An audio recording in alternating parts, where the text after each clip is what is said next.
In the early 1960s, a silent war was waged. It was not a war of nations, but of workshops. Two giants of Swiss watchmaking stood on opposing sides. Rolex was a name synonymous with power, prestige. Omega was a brand known for precision, innovation. Both were masters of their craft, each with a long history of excellence. They fought for the ultimate prize, a testament to their skill that would echo through history. The prize was simple, yet profound. Which watch could conquer the final frontier? Which watch would be worthy of going to the moon? The rivalry was intense, a quiet battle of gears, springs, fought in the hushed ateliers of Switzerland. NASA had a problem that only a perfect machine could solve. The agency was planning humanity's greatest journey. Astronauts would travel to a place of absolute extremes. They needed a tool, a reliable instrument for their wrists. This was not about fashion, it was about survival. The watch had to function flawlessly in the vacuum of space. It had to withstand temperatures that would boil water, freeze steel in an instant. It had to survive the violent shocks of launch landing. NASA could not afford a failure. Every single piece of equipment had to be tested beyond its limits, because in the unforgiving void, there was no room for error. The search began quietly. It was not a public competition with grand announcements. It was a discreet inquiry.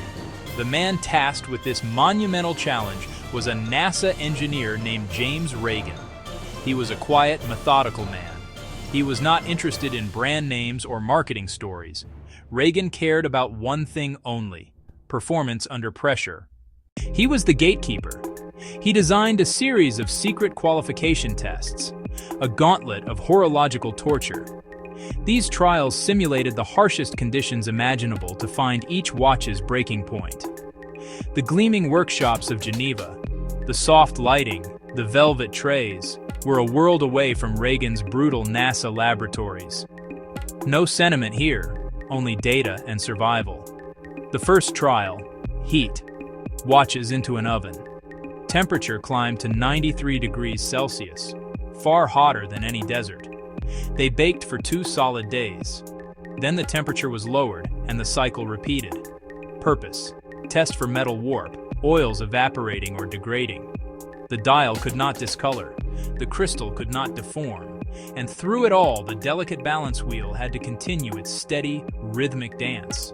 The watch had to keep ticking accurately, as if on a pleasant spring day. After the fire, ice. Watches moved from oven to deep freeze. Temperature plunged to -18 degrees Celsius, left for 4 hours. Rolex, confident in its legacy, submitted a chronograph prototype for the trials.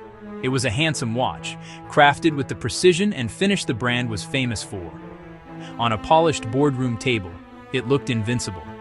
It carried the weight of the Rolex crown, a symbol recognized globally as the pinnacle of quality and rugged luxury.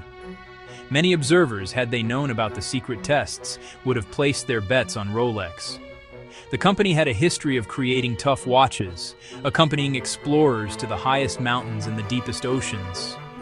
The moon, it seemed, would be just another milestone in a long and storied history of achievement. The watch was ready, or so they thought.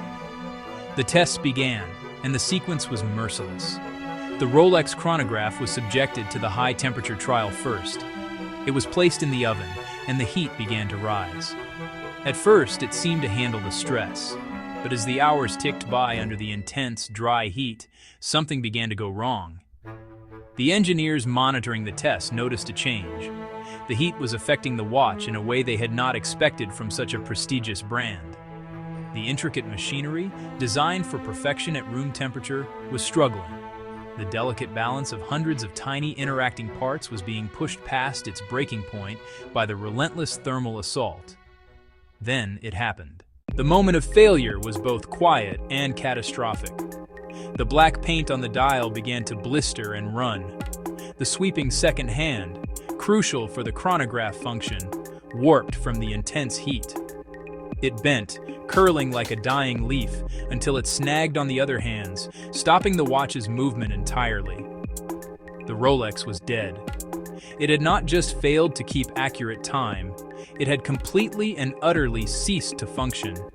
In the sterile environment of the NASA lab, the result was undeniable. The watch that was built to be a symbol of endurance had melted under the very first significant test. It was a stunning and decisive failure. The engineers were shocked. This was Rolex, a titan of the industry. The failure was so complete, so quick, that it sent a ripple of disbelief through the testing facility. For James Reagan, however, it was simply data. The Rolex could not survive. It was eliminated from the competition. In stark contrast, the Omega Speedmaster endured. It passed the heat test. It passed the cold test. It survived the vacuum, the humidity, and the violent shocks. Its dial remained legible. Its hands kept moving, and its timekeeping remained within NASA's strict specifications. The sting of this secret failure was not something a brand like Rolex would easily forget.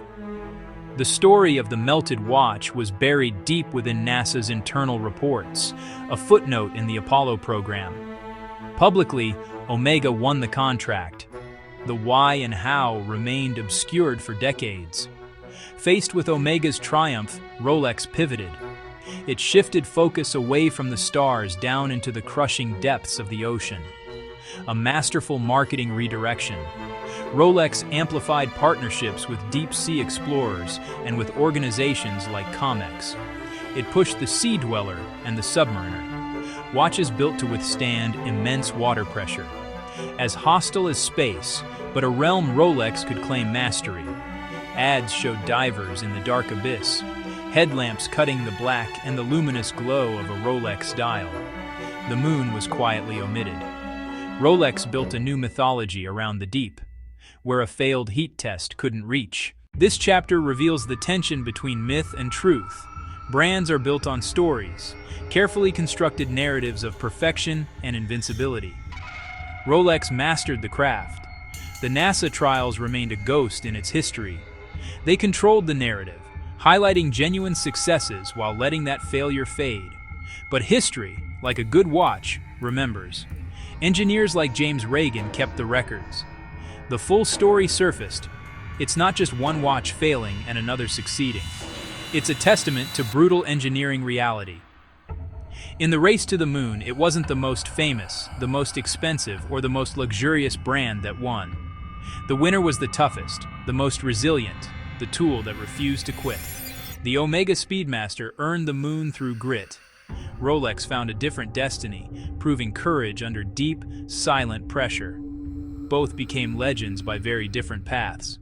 Write in the comments which one you would prefer.